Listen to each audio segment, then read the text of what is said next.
এগুলা তো চলে আমাদের প্রশাসনিক ঘুষ দিয়ে চলে।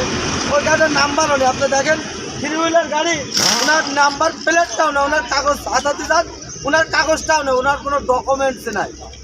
এগুলো হয় কোনো থানায় আন্ডারে, থানাকে ভিড় দিয়ে চলে, না কোনো হাইওয়ে পুলিশকে ভিড় দিয়ে চলে, না হলে হাইওয়ে রোডে একটা থ্রি হুইলার গাড়ি তার চলা নিষেধ, সে কোন পিতে সে হাইওয়ে রোডে আসলো। আমার প্রশ্ন বাংলাদেশ সরকারের কাছে বা যার সড়ক ও মহাসড়ক আমাদের সেতু মন্ত্রণালয়, এই মন্ত্রীর কাছে আমাদের এই আকুল আবেদন করছি যে থ্রি হুইলার গাড়িটা তো হাইওয়ে রোডে না আসে। কি অবস্থা দেখলেন উস্তাদ? আপনি দৃষ্টির ছিলেন এখানে। হয় আমাদের ইম্পোর্ট বন্ধ করতে হবে, আর নাহলে বৈধ কাগজ থাকবে, ওদের যে নির্ধারিত জায়গা ওদের ভিতরে চলতে হবে, ওরা মহাসড়কে আসবে না।